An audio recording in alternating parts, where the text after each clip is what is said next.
Abaakafa tulina cases 4 mu ezo abaana tulinamu omu.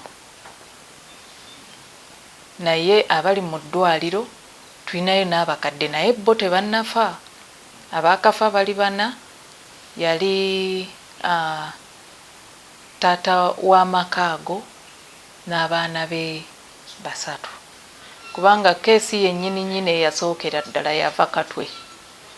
N'ava e Katwe n'agenda Entebbe ne bamujjanjabirako mu kiliniki, kati aba kiliniki ne bamusindika mu Entebbe grade B gye yafiira ne bamuleeta ne bamuziika. Mu kuziika omwo nga tebannaba kuvaamu n'omulala n'alwala n'akola ki n'afa. Kati owookusatu bwe yakwatibwa ne bafunamu okweraliikirira oyo ne bamuddusa mu ddwaliro Kayunga Regional Referral. Ekyomukisa omuzaale ye n'awona ne bamujjanjaba abasawo n'awona. Kati abaali bajjanjaba oyo ababiri bakwatibwako katono awo ssaawa nga 12 ez'akawungeezi.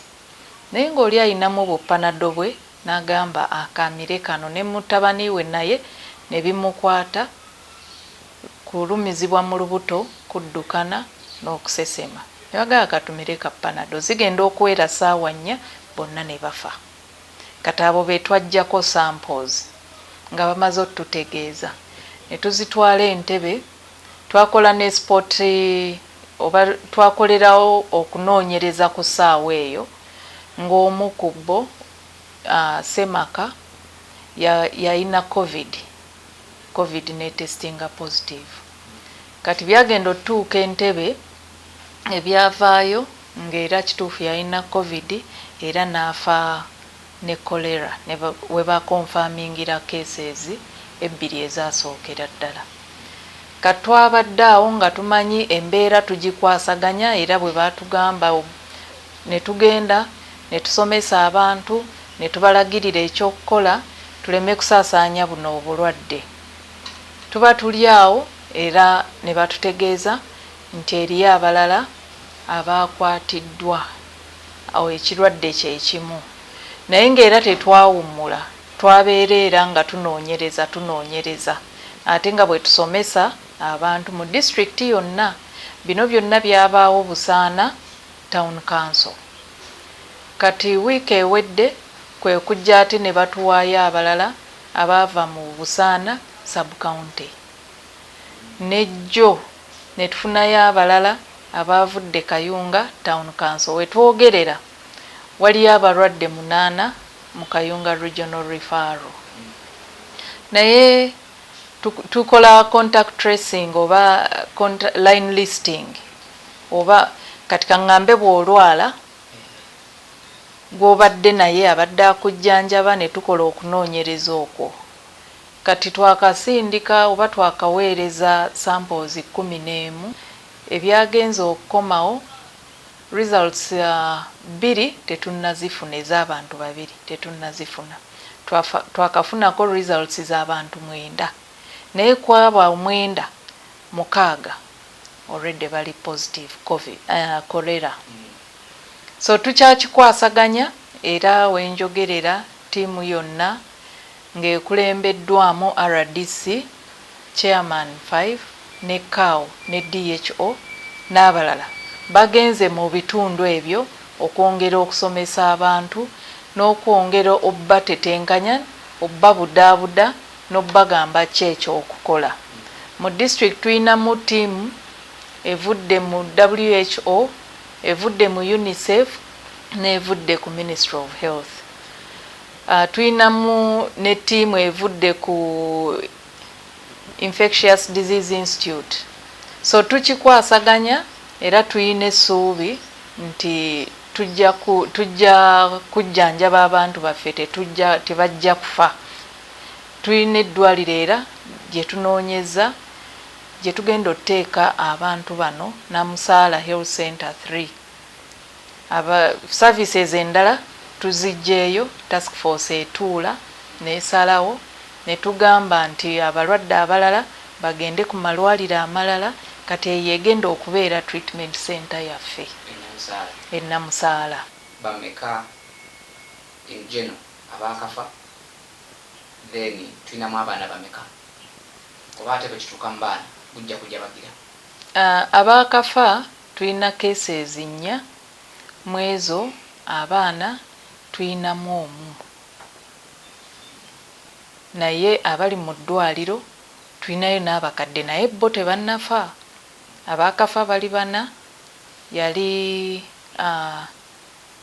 taata w'amakaago n'abaana be 3 bano abasigadde abajja kubanga nga bw'omanyi nti okunoonyereza kungi ono ayogera bibye oli ayogera bibye yes waliwo abagamba ono yafa bw'ati ono yafa bw'ati n'olwekyo abo tetusobola kugamba nti baafa covid kuba manya Cholera kubanga tuwulira bawulire naye ffe betumanyi bali 4 omwana ali omu ate omwana oyo yayinamu omusujja mu kunoonyereza kwe tubadde tunoonyerezaako oba surveillance yayinamu omusujja kuba ye baamuleeta mu ddwaliro oyo yali owookubiri ate nga already yali mulwadde wa sukaali kati ekirwadde nekisanga amaanyi amanafu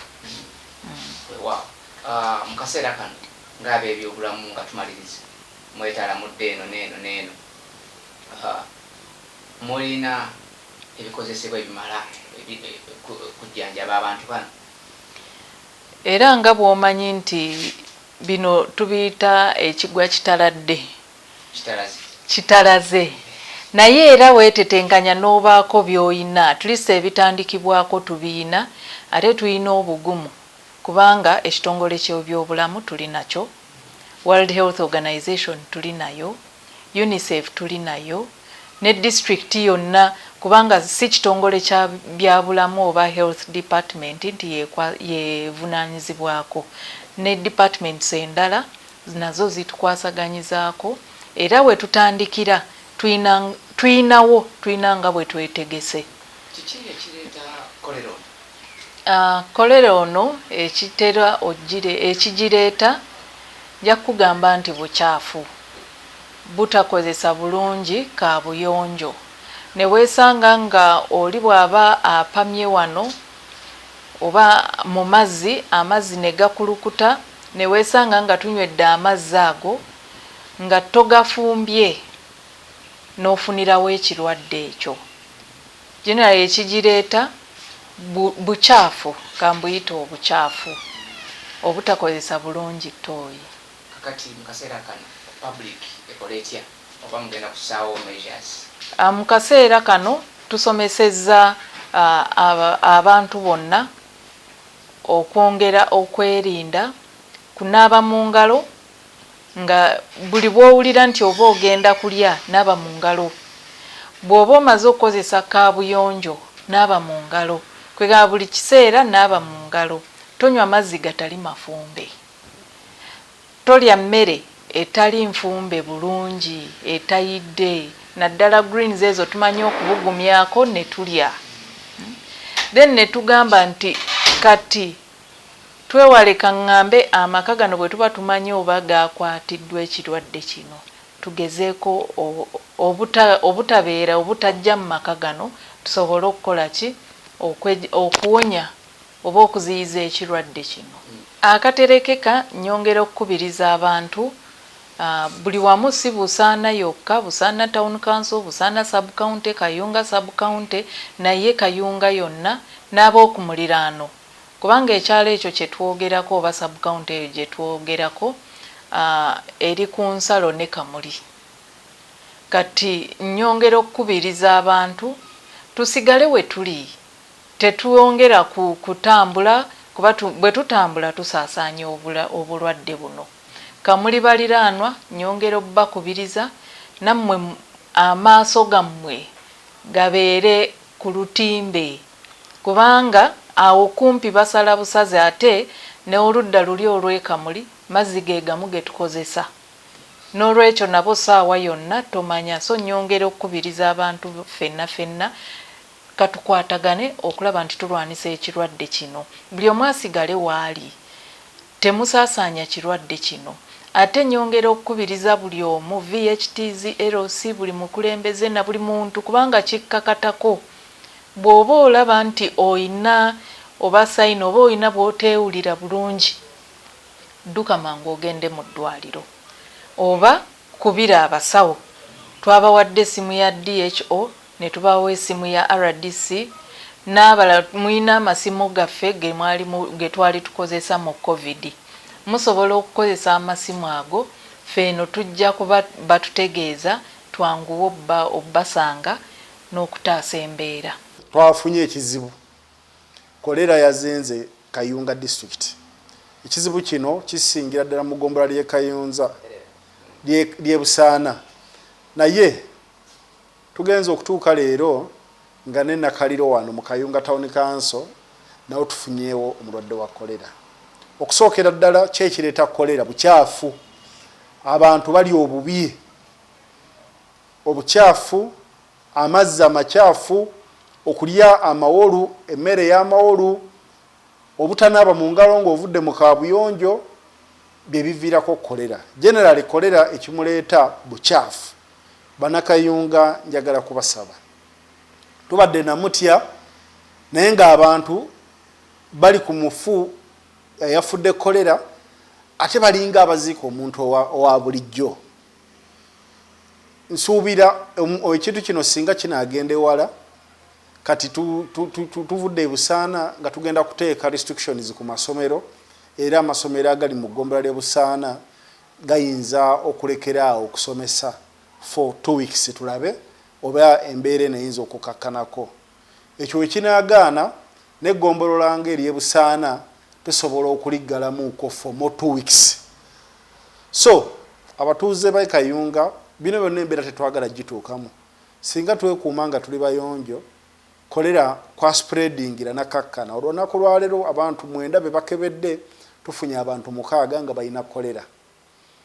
Twagala kufuna Busaana Namusaala Health Center firi tujja efuuke isolation center ey'abalwadde ba kolera, kubanga Kayunga Regional Hospital batugambye bali overwhelmed kuba abalwadde balabika balina bangi kati abakolera. So ndowooza ensonga esinga obukulu buyonjo. Abaana baffe kolera wanaatuuka mu baana ate agenda tugumbula butugumbuzi. Tukuume obuyonjo ewaka. Mwabadde bapamanga mu nsiko, ekyo mukikomye. Kuba kati tebikyalina na kubikkako nti obubi okupama mu nsiko kubi. Abantu b'e Busaana kizudde nga mmwe mukuta akati mu kupama mu nsiko, ekyo mukikomye. Muzimbe bukaabuyonjo, abalina bukaabuyonjo mu buyonje, muteekewo sabbuuni, munaabe mu ngalo ova mu kaabuyonjo, musale enjala kubanga obubi buno bubeera nnyo mu njala zino.